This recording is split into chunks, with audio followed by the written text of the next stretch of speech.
안녕하세요. 오늘도 사연 살롱을 찾아주셔서 감사합니다. 서울에 살고 있는 40대 여성이에요. 저는 사람 착한 거 하나 보고 결혼해서 20년 가까이 시댁 식구들한테 호구 취급을 받고 살았어요. 그렇다고 내 인생을 망가뜨린 남편을 탓하려고 사연을 보내게 된 건 아니에요. 저뿐만 아니라 우리 부부 둘 다 호구로 살았거든요. 우리 부부가 바보도 아니고 시댁 식구들한테 호구 잡힌 걸 왜 몰랐겠어요. 알면서도 당해준 거죠. 왜 그런 바보짓을 했냐고요? 그건 남편의 가정사 때문이었어요. 제 남편은 돌도 되기 전에 입양이 돼서 40년 넘게 친부모 얼굴도 모르고 살았어요. 친부모님과 양부모님은 한 고향 출신으로 동네에서 형동생하며 지냈던 분들이에요. 친부께서는 아내가 아이를 낳고 얼마 뒤 세상을 떠나자 동네 형 내외한테 자식을 맡기고 도망치듯 외국으로 돈 번다고 떠나셨대요. 며칠만 맡아달라며 제 남편을 맡긴 채 말이죠. 물건 맡기듯 자식을 맡기곤 그 후로는 연락 한 번 없었다더군요. 부모한테 버려진 제 남편을 친자식처럼 걷어준 분들이 지금의 시부모님이셨어요. 그래서 저희 부부는 시댁의 무리한 부탁이나 억지스런 강요에도 눈 꼭 감고 들어드릴 수밖에 없었어요. 그런데 이런 우리 부부의 선의를 이용해 먹는 것도 모자라 자기들 입속을 채우려 거짓말로 내 남편 인생을 개박살낸 건 도저히 용서할 수가 없었어요. 그래도 하늘이 무심하지는 않았는지 늦었지만 죄 지은 놈들한테 천벌을 내리셨네요. 한마디로 권선징악의 결말을 맞게 된 거죠. 그럼 지금부터 제 남편과 양부모 사이에 벌어졌던 기가 막힌 사연을 전해드릴게요. 저는 태어날 때부터 몸이 많이 약했대요. 결혼 7년 만에 어렵게 가진 자식이 툭 하면 병원 신세를 져야 했으니 부모님 속은 말이 아니었죠. 5살 무렵인가요? 며칠을 고열에 시달리다가 거의 죽음 직전까지 가게 됐고 할머니는 어린 손녀딸을 묻어줄 관까지 준비하셨대요. 그런데 제가 일찍 죽을 팔자는 아니었는지 기사회생해서 다시 살아나게 되었고 지금까지 멀쩡히 살고 있답니다. 병원에서는 20살까지 살기 힘들 거라고 시한부 판정을 내렸음에도 말이죠. 대개 자식이 이런 상태라면 부모 입장에서 늘 전전긍긍하며 살기 마련이잖아요. 그런데 저희 부모님은 달랐어요. 사람은 태어나면 누구나 죽어. 그렇다고 죽는 걸 겁만 내고 아무것도 않고 있으면 그게 사는 거겠니? 살아있어도 죽은 거나 마찬가지지. 언제까지 살지 모르는 건 온 세상 사람들이 다 똑같아. 그러니까 살아있는 동안 하고 싶은 거 다 하고 먹고 싶은 거 다 먹고 좋아하는 사람 만나 연애도 실컷 하면서 재밌게 살면 돼.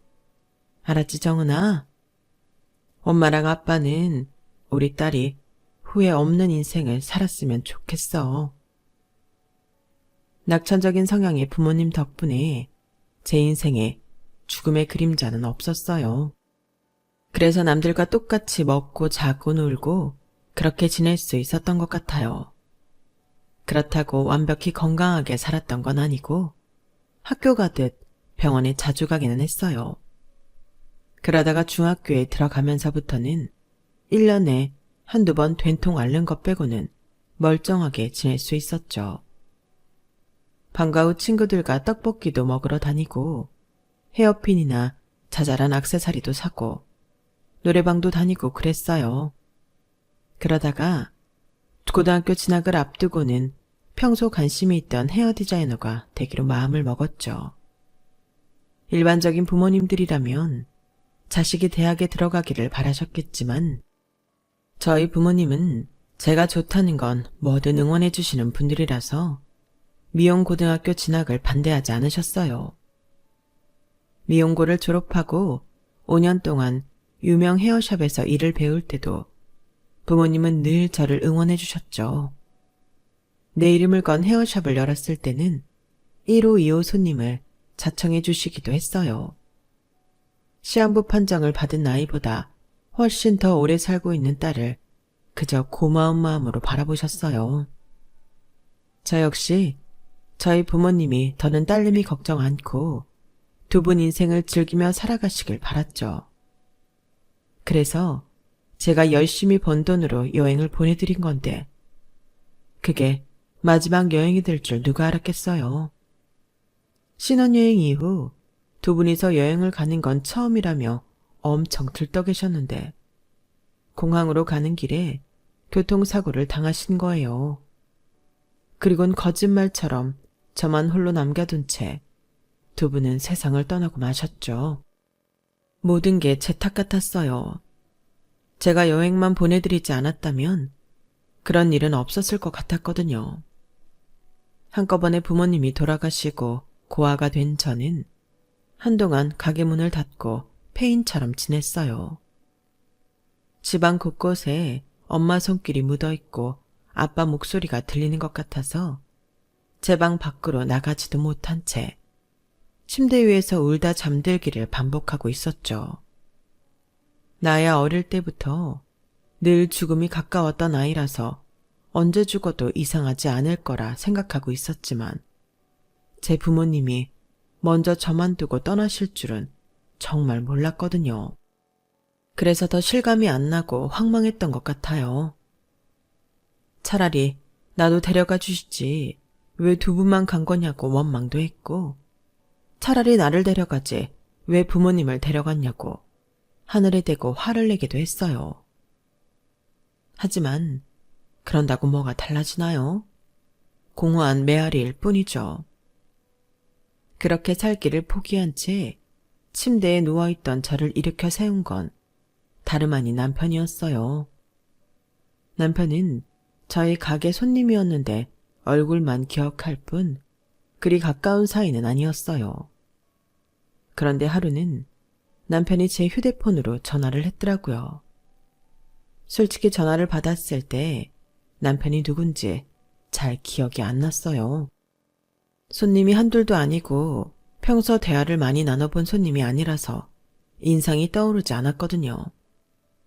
게다가 밥도 안 먹고 며칠을 보낸 참이어서 기운까지 없어서 그런가 더 모르겠더라고요.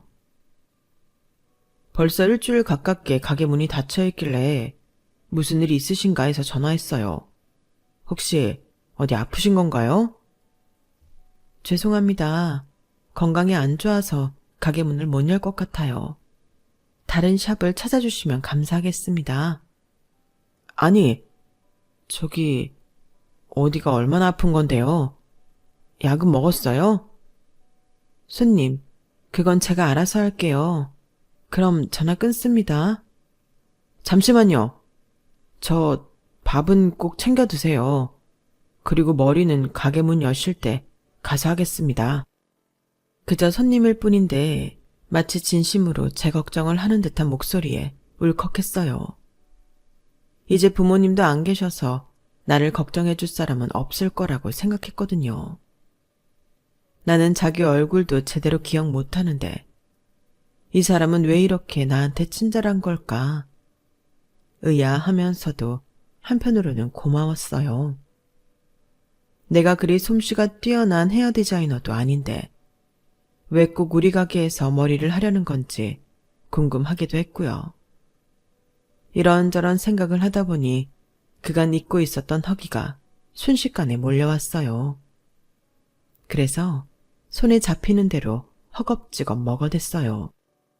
방금 전까지 이대로 부모님 따라 죽어버렸으면 했었는데 배가 차고 나니 그런 생각은 싹 사라지고 이제 좀 살겠다 싶은 거예요. 산 사람은 어떻게든 산다고 하더니 그 말이 틀리지 않더라고요. 기왕 살기로 했으니 그동안 닫았던 가게부터 열어야겠다고 생각했어요. 제가 엉망으로 망가지면 하늘에 계신 부모님이 가슴 아파하실 것 같았거든요. 한 사람 목 제대로 하고 열심히 살면 부모님도 더는 제 걱정 안 하실 것 같아서 이를 악물고 제대로 살아보기로 했어요. 그동안 닫아놓았던 가게 문을 열고 다시 영업을 시작했죠. 그리곤 제게 전화를 해준 남편한테 가게 문을 열었으니 머리하러 오라고 문자도 남겼어요. 문자를 받은 남편은 다음날 바로 가게로 찾아왔더라고요. 커트를 하고 난 뒤 제가 돈은 받지 않겠다고 했더니 한사코 그건 안 된다며 커트 비용을 내더라고요.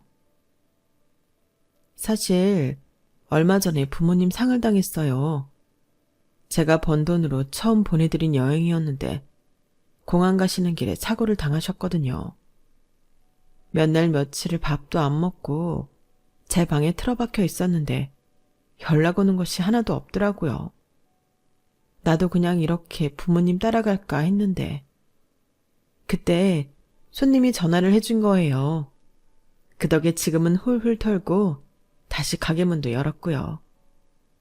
고맙습니다. 사실은 알고 있었어요. 옆 가게 아주머니한테 들었거든요. 혹시 몰라서 제 딴엔 용기 내서 전화했던 건데 도움이 됐다니 다행이네요. 저는 친부모님 얼굴도 모르고 자랐어요. 지금은 양부모님 밑에서 살고 있어요. 아, 네. 하루아침에 고아가 된 나만큼 슬프고 힘든 사람이 있을까 생각했는데 나보다 더 안 된 사람을 보니 괜히 미안하더라고요. 그래서 나도 몰래 미안하다는 말을 했어요. 그러지 마세요. 그리고 전 괜찮아요. 친부모님은 처음부터 제게 없었던 분들이라서 그립거나 허전하지 않거든요.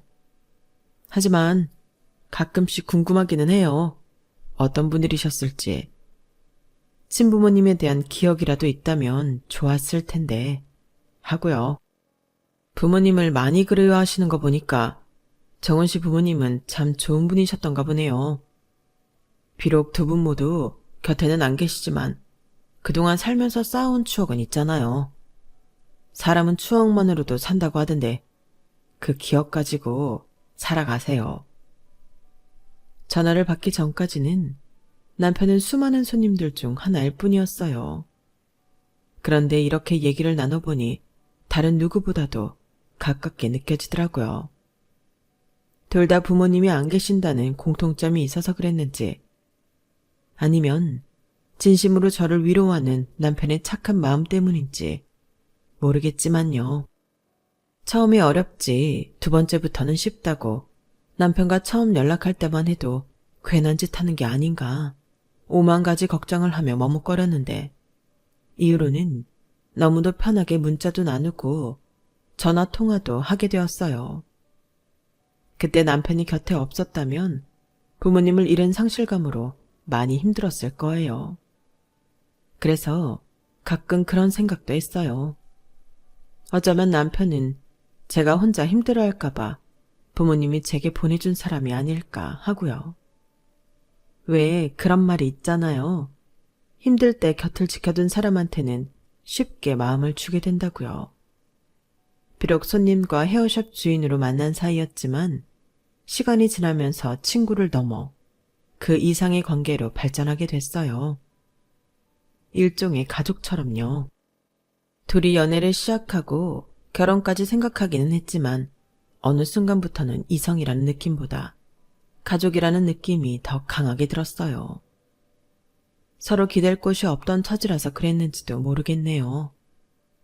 남편한테는 양부모님과 그분들의 아들이 있었는데 남편이 고등학교를 졸업하고 돈을 벌기 시작하면서부터 식구들 중 누구 하나 돈을 버는 사람이 없었어요. 한마디로 온 가족이 남편 등에 빨대를 꽂고 등골을 쪽쪽 빨아먹고 있었죠. 그럼에도 불구하고 남편은 싫은 소리 한 번 안 하고 가족들을 부양했어요. 언제까지 그러고 살 거야?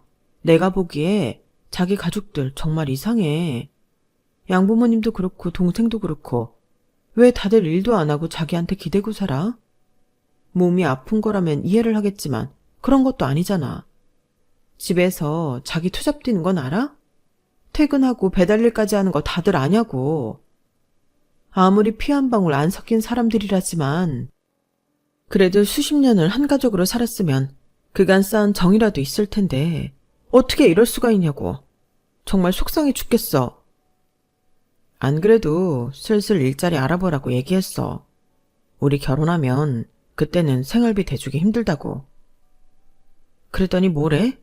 일자리 구하겠대? 모르지. 얘긴 했는데 부모님도 그렇고 동생도 대답을 안 하더라고. 사람 좋은 게 남편의 장점이라고 생각했는데 결정적인 순간에 이르러서는 그게 단점이 되더라고요.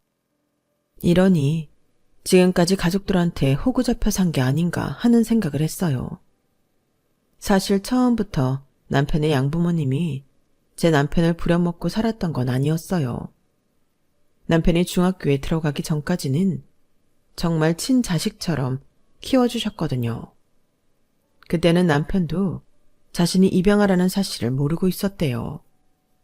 양부모님들이 그런 얘기를 해주지 않았으니까요. 그런데 6학년 2학기 가을 무렵에 양어머님이 임신을 하셨고 이듬해 아들을 낳으면서 충격적인 사실을 알게 된 거예요. 부모님과 자신은 피 한 방울 안 섞인 남이라는 사실을요. 거기다 자기 부모님이 어떻게 자신을 버렸는지도 말이죠. 양부모님은 자식 없이 살다가 제 남편을 맡아 키우게 됐고 친부와 연락이 끊기자 제 남편을 당신 호적에 입적한 거예요. 그렇게 친자식처럼 키우던 중 그렇게 소원하던 자식을 낳게 되었고 그때부터는 제 남편한테 향했던 사랑을 자신들 자식에게 쏟기 시작한 거죠. 처음부터 부모 사랑을 못 받고 살았다면 모르겠지만 받던 사랑을 하루아침에 뺏기고 나니 처음엔 그렇게 서럽고 힘들었대요. 그렇다고 자기를 낳아준 부모를 찾아갈 수도 없으니 어쩌겠어요. 어떻게든 그 집에 붙어 있으려고 양부모님 눈치에 동생 눈치까지 보며 살았던 거죠. 따지고 보면 이게 다 자기 자식을 남한테 던져버리고 도망친 남편의 친부 탓이었어요. 아니, 그때까지만 해도 그런 줄만 알았어요. 그래서 힘든 고비가 있을 때마다 속으로 남편의 친부욕을 엄청 했었죠. 나중에야 그게 아니란 걸 알고 놀랐지만요. 아무튼 저희 결혼이 임박해지자 양부모님과 동생은 발등에 불 떨어진 사람처럼 발악을 했어요. 제 가게에 찾아와 행패를 부리기도 하고 쉬는 날 저희 집까지 찾아와 헤어지라고 종용하기도 했거든요. 네가 나타나고부터 우리 종훈이가 달라졌어. 걔가 가족이라면 끔찍하게 아끼던 놈인데 너 하나 때문에 부모도 동생도 버리고 떠나겠다고 하는 거 아니니? 너도 들어서 알겠지만 그동안 우리가 부모 없이 버려진 종훈이를 친자식처럼 애지중지 키웠다. 아무리 애 봐준 공은 없다고 하지만 그래도 어떻게 이럴 수가 있니?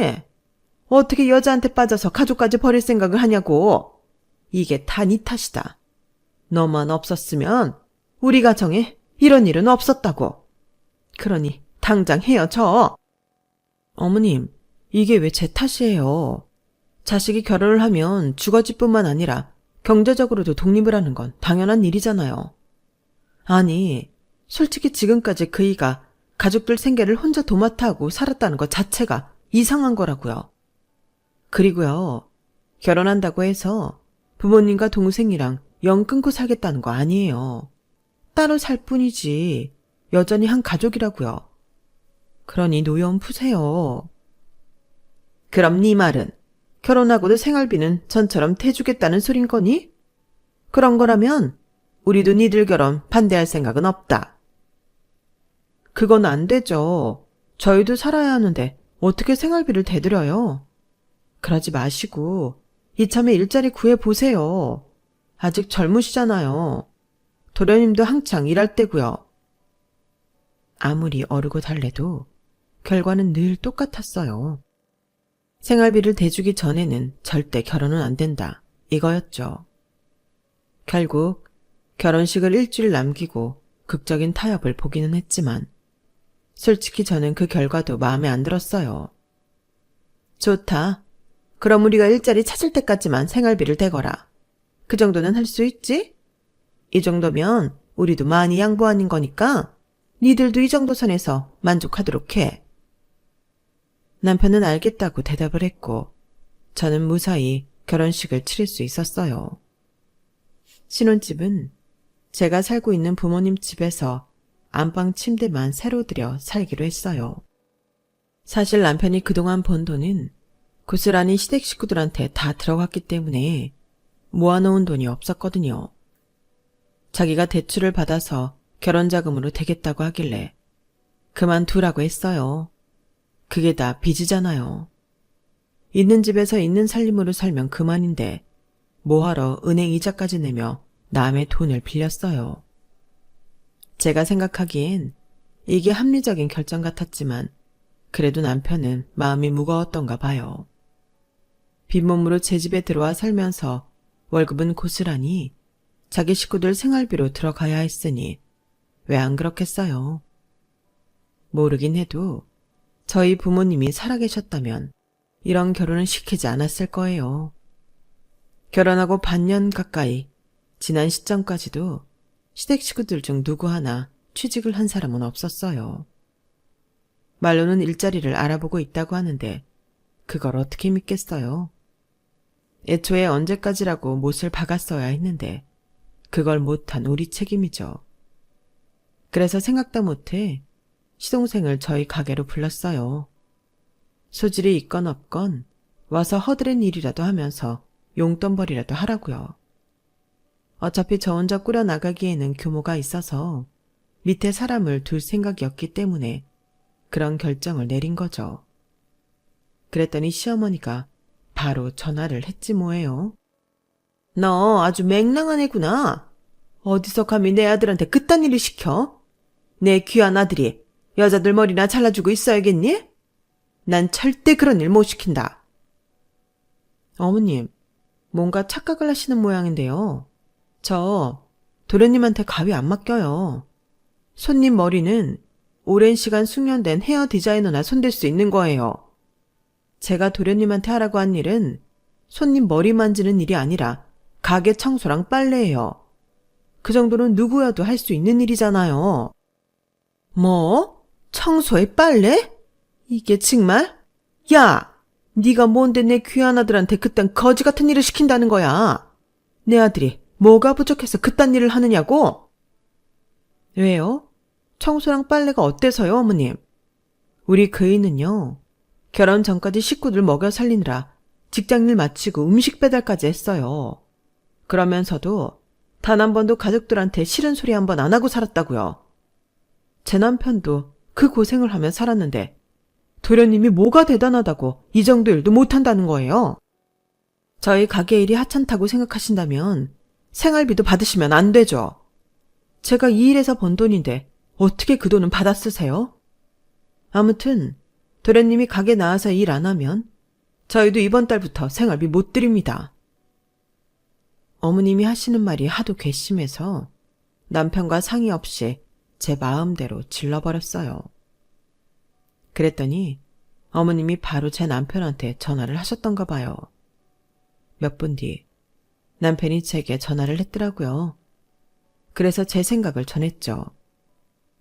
이번 일만큼은 당신이 뭐라고 하든 나 절대 안 물러서. 사람들이 양심 있어야지. 일자리 구한다고 한 지가 언젠데 누구 하나 일나 서는 사람이 없어?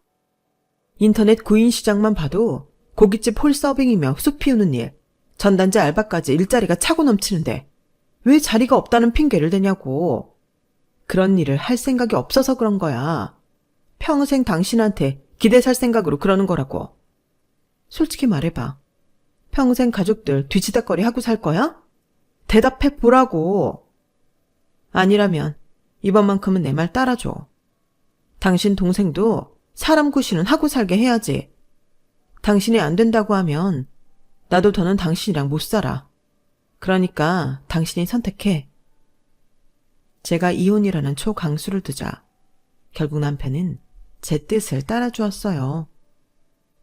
시동생은 울며 겨자 먹기로 제 가게에 나오게 되었죠.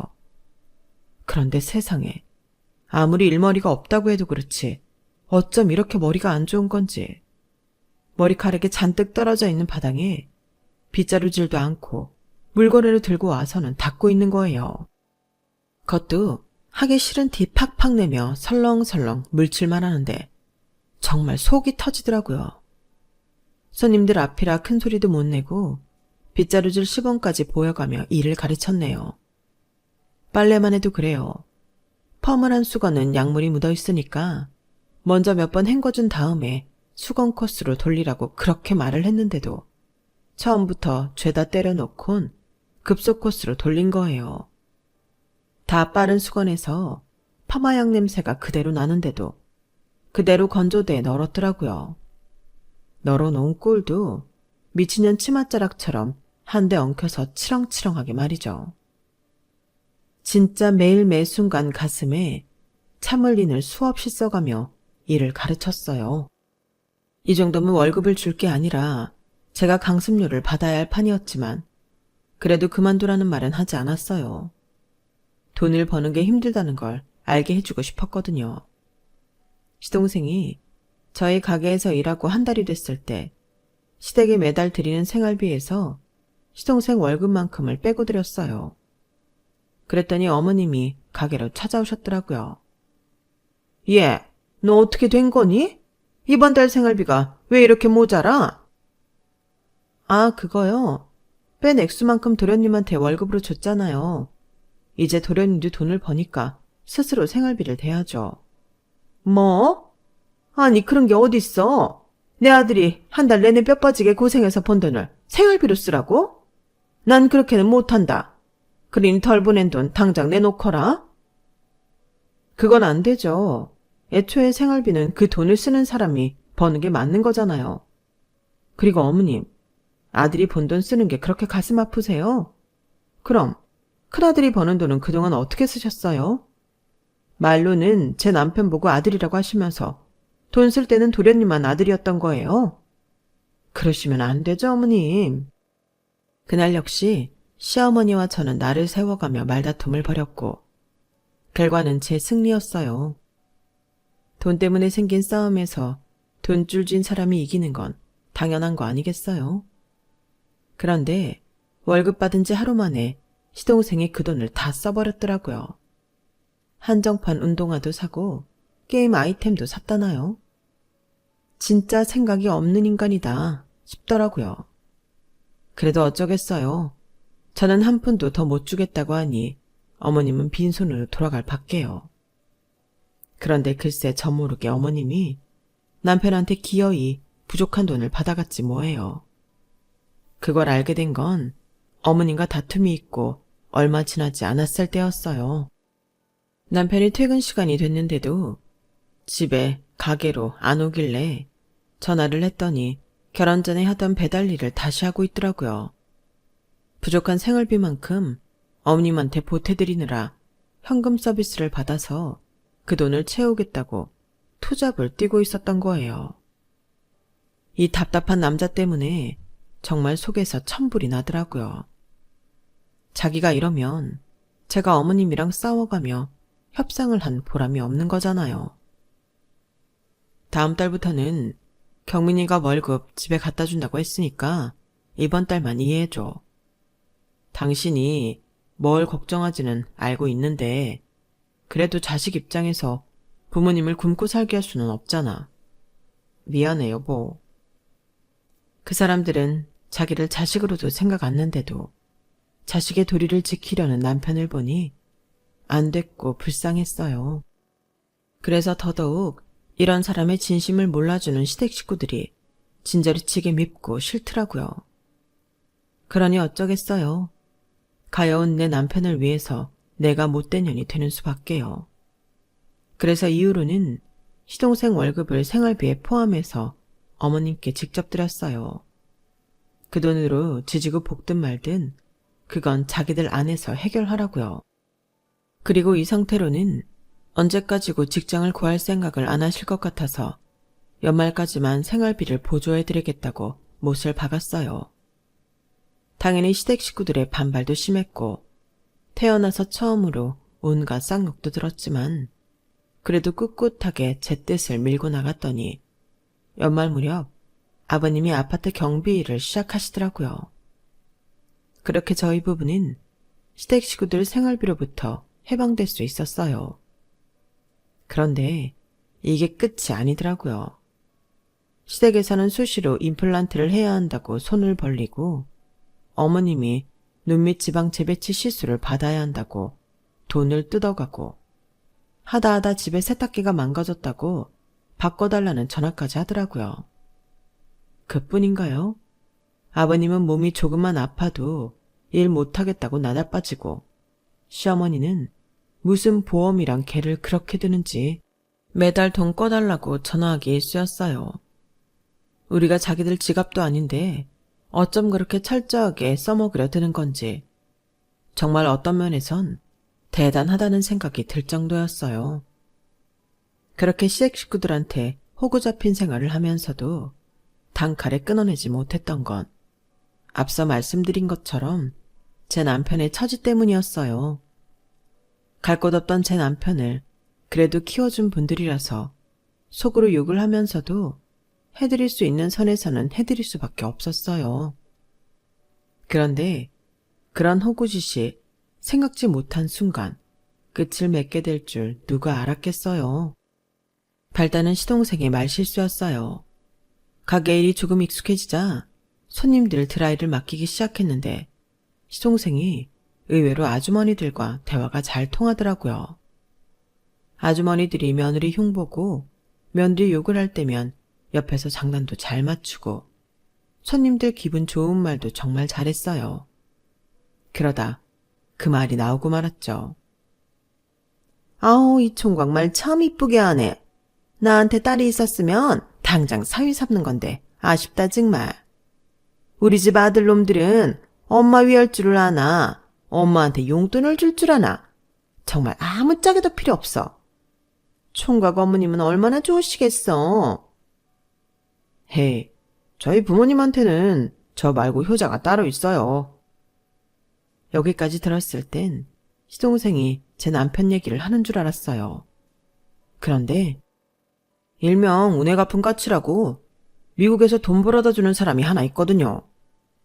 어머, 그게 누군데? 이건 형수님한테 비밀인데 저희 형 친아버지예요. 그 아저씨가 매달 돈을 엄청 보내줬어요. 형 키워주는 돈에 형 앞으로 적금 들어달라는 돈까지. 그런데 그걸 우리 아버지가 중간에서 꿀꺽한 거죠.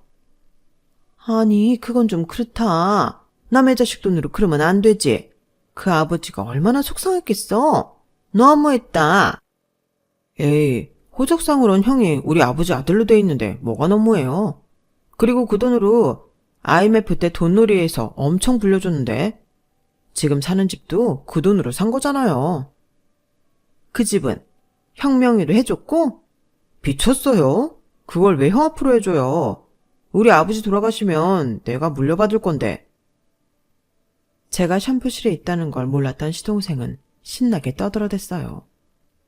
기가 막히는 사실에 저는 손님이 있는데도 표정 관리가 안 되더라고요. 제가 싸늘하게 식은 표정으로 다가가자 시동생은 귀신이라도 본 사람처럼 기겁을 하더라고요. 형수님, 언제 왔어요? 도련님, 그 말 사실이에요? 그동안 아버님이 우리 그 친아버지랑 연락하고 있었다는 거 사실이냐고요? 아이씨, 아버지가 비밀로 하라고 했는데. 형수님, 제발 비밀로 해주세요. 이거 아버지한테 들키면 저 죽어요. 시동생을 통해 들은 얘기는 정말 기가 막혔어요. 남편은 친아버지로부터 버림받은 게 아니더라고요. 암에 걸린 상황에 임신을 했던 어머님은 제 남편을 낳기 위해 항암 치료를 거부하셨대요. 그 결과 출산 후 상태가 너무 악화돼서 젖도 한번 물려보지 못하고 수술대에 오르셨고 중환자실에서 보름간 의식 없이 지내시다가 결국 세상을 떠나시고 만 거예요. 어려운 살림에 엄청난 수술비와 병원비를 감당할 수 없었던 아버님은 살던 전셋집을 정리할 수밖에 없었어요. 당장 지낼 집도 없이 갓 태어난 아들을 키울 수 없었던 아버님은 지인의 도움으로 미국에서 일을 하게 되신 거예요. 절친한 고향 형이었던 남편의 양부한테 자식을 맡기게 된 거죠. 미국에서 자리를 잡으면 바로 아들을 데리러 오겠다고 약속하셨대요. 자식을 맡기는 대신 장례를 치르고 남은 돈은 남편의 양부모에게 드렸다더군요. 지인의 말만 철석같이 믿고 미국으로 향했던 아버님은 도착한 순간에야 사기를 당했다는 걸 알게 되었대요. 취업 비자를 마련해 주겠다는 약속과 달리 아버님은 불법 체류자 신분으로 미국인들이 꺼리는 온갖 힘든 일을 도맡아 해야 했대요. 그렇게 번 돈은 당장 먹고 자는데 필요한 돈만 빼고 모조리 한국으로 보내신 거예요. 제 남편의 양부모한테요. 그래도 힘든 시간을 버티다 보니 타국에서 좋은 사람들을 만나 취업 비자도 받고 영주권도 받게 되었다더군요. 덕분에 아버님은 전보다 제대로 된 일을 할 수 있게 되었고 벌어들이는 돈도 그만큼 늘어났어요. 미국에서 아들과 함께 살 생각을 하며 집도 마련하고 삶의 터전을 잡은 아버님은 아들을 찾아오려고 남편의 양아버지한테 연락을 한 거죠.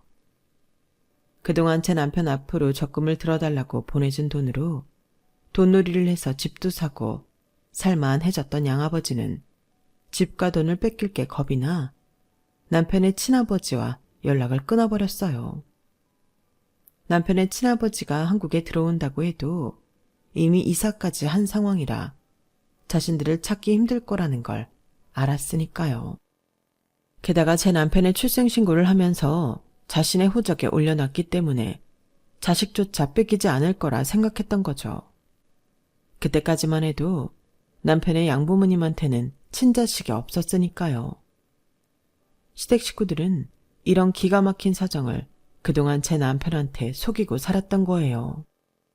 그래놓고는 제 남편을 부모한테 버려진 아이였던 양 거짓말을 하고 긴 세월 등골을 빼먹으며 살았던 거예요. 시동생을 통해 사건의 전말을 듣게 된 남편은 미친 듯이 소리를 질렀어요. 그리고는 그 길로 본가에 달려가 양아버지한테 따져 물었죠. 왜 그랬어요? 그깟 돈이 뭐라고 부모 자식 사이를 이렇게 갈라놨냐고요. 당신이 이러고도 사람입니까? 그렇게 나한테서 내 부모를 떼어놨으면 적어도 자식 취급을 해줬어야 하잖아요. 이놈의 자식이 우리가 널 자식 대접 안 해준 게 뭐냐? 너 출생신고도 우리가 가서 했고 너 학교도 보내고 입히고 먹인 것도 다 우리가 했어. 그만큼 해줬으면 됐지. 어디서 큰 소리야? 배은망덕한 놈 같으니라고. 거짓말 마세요. 우리 아버지가 보내준 돈으로 먹이고 입힌 거겠죠. 그리고 내 아버지한테 했던 것처럼 나도 이 집 종처럼 부려먹었고요. 당신들한테 나는 돈 벌어오는 기계였잖아요. 내놔요. 내 아버지 연락처 내놓으라고요. 그날 죽일 듯 달려드는 제 남편의 기세에 양부는 결국 연락처를 내놓았어요. 다행히도 남편의 친아버지는 예전 연락처를 그대로 유지하고 계셨더라고요. 혹시라도 다시 한국에서 연락이 올까 기다리셨던 거죠. 제 남편의 연락을 받은 친아버지는 바로 한국으로 들어오셨어요. 공항에 마중 나갔던 우리 부부는 입국장을 나오는 아버님을 한눈에 알아볼 수 있었어요. 남편과 판박이었거든요. 그건 아버님도 마찬가지였나 봐요. 제 남편과 눈이 마주치자마자 아버님은 눈물을 흘리셨거든요. 그렇게 수십 년의 세월이 흘러서야 다시 만나게 된 부자는 서로를 끌어안고 오열을 했어요. 너무 울어서 입국장에 있던 사람들이 다들 쳐다볼 정도였죠. 아버님을 모시고 집으로 향하는 동안에도 두 남자는 끊임없이 그동안 살아온 얘기를 나눴어요. 아버님은 미국에서 청소 사업을 하고 계신다고 했어요. 자신처럼 미국에 이민 와서 힘들게 살아가는 사람들한테 정당한 급여와 취업비자를 마련해 주려고 차린 회사라고 하더라고요. 그 긴 세월 동안 결혼도 안 하시고 해마다 한국에 들어와 제 남편을 찾다 가시곤 했다는 말에 남편은 어깨까지 들썩이며 울음을 터뜨렸어요. 그런 줄도 모르고 친아버지를 원망했던 게 죄송해서 그랬을 거예요. 저희 집에 도착해 짐을 풀고 식사를 마치신 아버님은 그제야 참았던 말씀을 하셨어요. 한 하늘 아래 멀쩡히 살아있는 우리 부자의 연을 끊어놓은 죄 많은 인간들. 이번에 제대로 웅징할 생각이다. 돈 때문에 인이 누버린 쓰레기 같은 것들한테는 돈으로 응징하는 게 최선이다 싶구나. 한 푼도 남기지 않고 다 뺏어버릴 거다. 나한테 한 짓도 모자라 내 아들한테 달라붙어 핏바람 먹고 산 거머리 같은 것들을 죄다 밟아줄 생각이야. 그러니 너희들도 마음 단단히 먹도록 해라. 아버님은 이름 있는 로펌에 찾아가 법률 상담을 받고는 당장 소송을 진행하셨어요. 그동안 미국에서 제 남편 몫으로 보냈던 돈을 돌려받기 위해서였죠. 아버님은 송금했던 내역까지 미국에서 준비해 오셨더라고요. 오래전 양부모와 주고받았던 편지까지도 모조리 말이죠. 소송은 빠르게 진행되었고 소송이 진행되는 사이에도 아버님은 양부모를 만나러 가지 않았어요. 얼굴을 마주했다간 이성을 잃고 죽일지 모른다면서요. 아버님과 양부모가 수십 년 만에 대면하게 된 건 법정에서였어요. 저희 아버님을 보고 양부모는 많이 놀라는 듯 했지만 이내 눈에 힘을 주곤 뻔뻔하게 나오더군요. 하지만 1년 가까이 진행된 소송이 끝날 무렵엔 저희 아버님 바지가랑이를 잡고 싹싹 빌기에 바빴어요. 집도 잘도 없이 바닥에 나앉게 되었거든요. 재판은 결국 아버님의 승소로 끝이 났고 제 남편의 호적 정리까지 말끔히 정리됐어요. 재판이 이어지는 동안 아버님은 미국을 오가시며 사업과 집을 정리해 한국으로 돌아오셨어요. 그리고 현재 저희 부부와 함께 살고 계세요. 제 소원이 잔디 깔린 마당이 있는 집에서 사는 거라고 했더니 진짜 그런 집을 사주셨지 뭐예요. 그리고는 제 출산을 앞두고 손주 육아를 맡아 하시겠다고 한창 육아 공부 중이세요. 아, 양부모와 시동생은 어떻게 됐냐고요? 들리는 소문에 의하면 돈 한 푼 없이 고향으로 내려갔다는 소리도 있고 가족이 뿔뿔이 흩어졌다는 얘기도 있더라고요. 어떻게 되었든 간에 과거의 죄로 현재의 삶을 파멸시킨 셈이죠 뭐. 선한 끝은 있어도 악한 끝은 없다고 이게 다 자업자득 아니겠어요? 이래서 사람은 착하게 살아야 하는 모양입니다. 지금까지 제 사연을 들어주셔서 감사합니다. 들어주신 분들 모두 건강하시고 꽃길만 걸으세요. 여러분, 사연 댓글에 응원과 현명한 조언 부탁드려요. 좋아요와 구독은 저에게 큰 힘이 됩니다. 오늘도 좋은 일 가득하세요.